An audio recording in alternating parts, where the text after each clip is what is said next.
Allez Phoenixou, ici le Phoenix. Aujourd'hui, retour sur le tome 47 de Kingdom.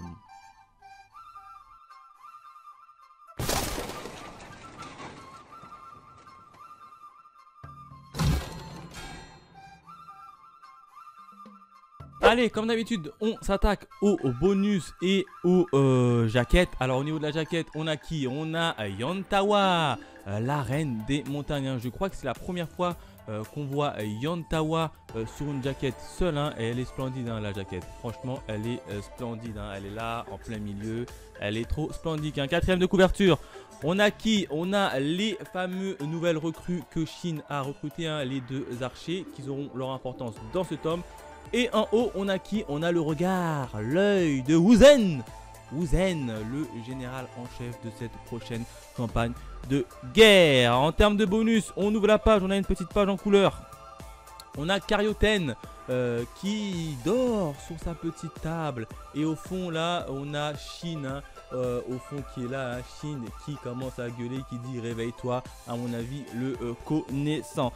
Et enfin, on a une nouvelle réorganisation et présentation des différents personnages qui vont œuvrer, à mon avis, dans cette guerre. Avec le fameux, les trois généraux, le Cerbère de Qin juste ici, et Zhao juste en bas, et les rookies juste ici. Encore une fois, nouvelle organisation.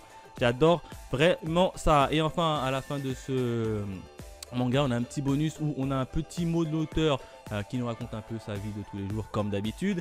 Et bien évidemment, on a un petit manga bonus sur Kane, la lieutenante, je crois que ça se dit comme ça, la lieutenante de Riboku, le Riboku. Allez, c'est parti, on s'attaque directement à la review du tome 47 de Kingdom.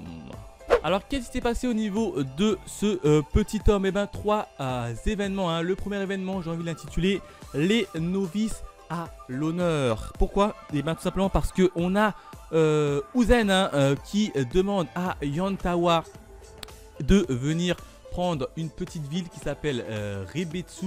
Il ordonne simplement à Yantawa de récupérer cette ville seule.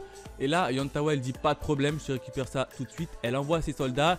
Et puis, durant la bagarre, elle demande l'aide de Shin et d'envoyer notamment ses nouvelles recrues et notamment ses archers. Et oui, vous savez que Shin avait recruté deux nouveaux archers assez prometteurs. Du coup, elle demande l'aide à Shin. Shin qui dit OK et qui ordonne à ces deux archers là, alors je sais plus les noms, d'aller liquider un peu du Zhao quoi en face.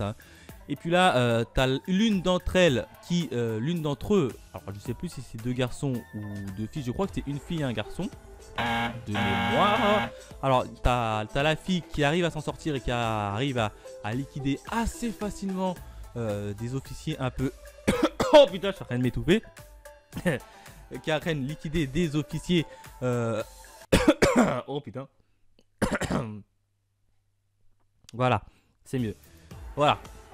Alors là, tu as la fameuse archer qui commence à liquider des officiers assez haut gradés de manière assez facilement. Et son frère, son acolyte, qui est un peu peureux, commence à tirer à côté. Le gars, il a tellement peur, il s'est littéralement chié dessus, comme dirait un certain Kanki. Tu t'es chié dessus. Le gars, il s'est tellement chié dessus qu'il a loupé tous ses tirs. Heureusement que sa frangine était là pour attraper le coup, parce que clairement c'était mal barré pour eux. Et puis là, Yantawa qui a réussi à prendre la ville en l'espace d'une seule petite journée. Donc voilà à peu près le premier événement. Yantawa prend la ville grâce à l'aide des novices de l'équipe de Shin. Le deuxième événement, j'ai envie de l'intituler la ville maudite. Pourquoi? Eh bien tout simplement parce que la ville, la Rebetsu, ou que celle de Yantawa a récupérée en moins d'une journée. Vous savez pourquoi est-ce qu'elle l'a récupérée en une journée? Eh ben vous le saurez tout à l'heure. Eh ben dans un premier temps, on a Wuzhen qui rentre dans la ville et qui comme ça, qui scrute tous les recoins de la ville et qui remarque directement la supercherie facilement. Et du coup, durant la nuit, pendant que tous les soldats dorment, Wuzhen il se barre. Wuzhen déserte directement la ville pour se rendre à une autre ville qui est son prochain objectif. Et du coup, Wuzhen se barre. Au petit matin, tu as tout le monde qui commence à crier Wuzhen a déserté, Wuzhen s'est barré, etc. tout le monde ne sait pas ce qui se passe et il se dit mais où est Uzen? Et puis là, t'as Muten hein, qui arrive, qui décide de réunir tout le monde, enfin les plus grosses pontes, en gros Uon, Shin et Kanki avec Yantawa, et qui leur dit qu'est-ce qui se passe, il est où Uzen? Et puis là Muten leur dit mais vous n'avez pas remarqué que la ville, a priori tout le monde avait déjà remarqué ce qu'il y avait un problème dans la ville, sauf bien évidemment Shin, comme d'habitude. Et puis là Muten il dit mais cette ville en fait, elle a été conçue tout simplement pour être prenable trop facilement. En gros c'est une ville maudite hein. En gros c'est une ville qui permet de ne pas résister à un siège. Donc ça a été mis en place bien évidemment par Riboku hein. Riboku lui son cerveau il est extrêmement réfléchi hein. Le gars il s'est dit je veux poster une ville là avec des soldats, ça va être une ville très facile à prendre et qui sera quasiment indéfendable. Comme ça une fois que les Shin récupèrent, enfin que la ville de Kin récupère cette ville, ils vont forcément continuer à avancer. L'armée de Riboku derrière va revenir, va reprendre la ville et va tout simplement les fermer en sandwich hein. C'était le plan de Riboku, ce qu'il voulait faire hein. Récupérer cette ville une fois que toute l'armée de Uzen avait traversé cette ville pour pouvoir les prendre en étau et en sandwich. Donc là c'était une petite manœuvre de Zhao et lui Uzen avait directement réfléchi et avait vu la supercherie directement hein. C'est pour ça qu'Uzen avait déserté et avait déjà était déjà en train de préparer un coup pour pouvoir contrer cette ce petit défaut que cette ville avait hein. Donc là on peut voir toute l'intelligence encore une fois de Uzen dans la manière de réfléchir. Et puis là Uzen il décide de continuer quitte à être encerclé. Le troisième événement, j'ai envie de l'intituler Uzen, le pacifiste, point d'interrogation. Et oui, pourquoi? Et bien tout simplement parce que Uzen, une fois qu'il a déserté la fameuse ville, la Rebetsu, et qu'il est tombé aux portes de la ville de Gyu, hein, sa prochaine ville, il s'est caché dans les bois. Et puis là, il réfléchit à une stratégie à comment récupérer cette ville hein, qui est Gyu, hein, son objectif principal. Et puis là d'un coup tu as des soldats qui le repèrent dans les bois et qui commencent à l'attaquer. Et puis là tu as un moment assez badass hein, où tu vois Uzen qui est accroupi par terre, qui commence à réfléchir à une stratégie normale. Et puis tu as la garde rapprochée de Uzen qui stoppe et qui arrête ceux qui nous ont découvertes hein, il les stoppe tout simplement. Et un combat commence entre la garde rapprochée de Uzen et les guetteurs de Zhao qui commencent à vouloir tuer Uzen. Et là tu as Uzen dans ce brouhaha qui continue à réfléchir. Le gars il est impassible hein. À ce moment là il était juste badass hein. Du coup Uzen décide de repartir en catimini. Et puis il dit ça y est, je crois avoir trouvé un moyen de récupérer la ville de Gyu. Parce que lui-même Uzen l'a dit hein, il a dit cette ville elle est imprenable. La seule manière de la récupérer, c'est d'utiliser sa technique. Sauf que sa tactique, on va pas la connaître maintenant. Hein. On va juste voir Uzen qui est retourné dans sa base et qui ordonne à son armée de récupérer une ville. Une ville qui est à côté de Gyu. Hein. Alors il récupère la ville et là en récupérant la ville, il ordonne bien évidemment à ses soldats de ne tuer aucun habitant de la ville. Hein. Clairement, il a insisté dessus, il a dit récupérer la ville mais je veux que aucun des habitants ne meure. Donc là tu te dis quand même Uzen il commence à devenir pacifiste, il est gentil hein. Pourtant quand tu le vois Uzen, il a une tête à réussir son objectif quelle que soit la manière hein. Quitte à liquider 2 ou 3 petits enfants ou petites femmes. T'as l'impression que c'est comme ça qu'il réfléchit hein. Mais là il dit à son armée non, ne liquidez surtout pas la population, laissez-les partir. Du coup il récupère une petite ville hein. Alors la petite ville je ne sais plus comment elle s'appelle.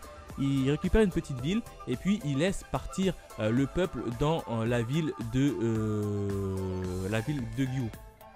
Et puis là il ordonne bien évidemment à Yantawa et à Kanki hein, les deux têtes du Cerbère, de faire et de procéder exactement comme il l'a fait hein. Récupérez-moi une ville, tuez-moi tous les soldats mais laissez le peuple partir et laissez le peuple vivre.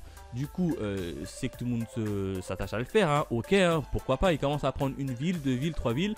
Et puis là, t'as Kanki qui arrive, qui dit, mais c'est vraiment ce que tu veux mettre en place?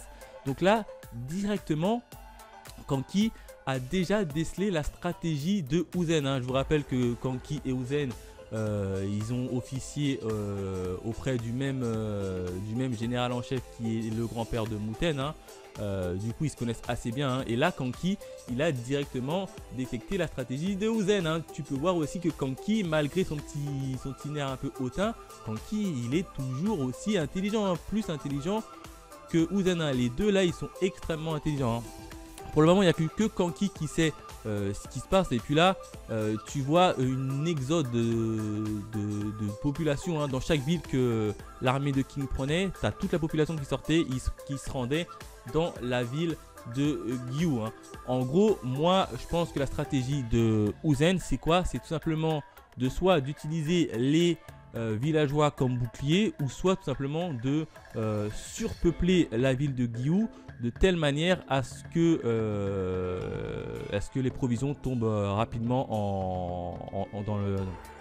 en rab.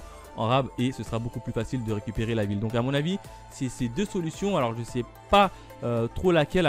Pour moi à mon avis c'est qu'il surcharge la ville de Gyu pour pouvoir rentrer facilement, ou alors qu'il a mélangé des soldats à lui dans la population pour pouvoir récupérer et ouvrir la porte de l'intérieur. Donc il y a deux façons de le faire. Là je vois pas trop sur quelle façon il va le faire, mais en tout cas à mon avis ça va être l'une de ces deux stratégies qu'il a mis. Donc voilà à peu près au niveau du troisième et dernier événement du tome 47 de Kingdom.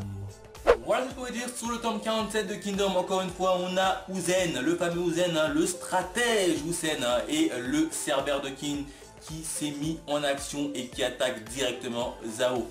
Bien évidemment, en face, on a du Riboku qui tente de riposter, hein. Donc, en termes de notes, hein, sur 5 étoiles, j'aurais mis facilement la note de 5 sur 5. Hein. Kingdom, c'est tout simplement une série que j'adore. Vraiment. Voilà, n'hésitez pas à me dire dans les commentaires quel a été votre avis, hein, pour vous, hein, notamment sur la stratégie qu'Uzen a adoptée, hein. Si vous voyez Uzen plutôt mélanger des soldats parmi la population pour pouvoir faire le fameux cheval de Troie, hein, la fameuse tactique de cheval de Troie, ou alors tout simplement de surcharger les villes pour pouvoir les fatiguer en termes de provisions, hein, et comme ça, ce sera beaucoup plus facile pour lui de le choper. Donc voilà à peu près ce que je pouvais dire, hein. Dites-moi ça dans les commentaires. Quant à nous, on se retrouve très vite pour de nouvelles aventures. Allez, bye mes Phoenix.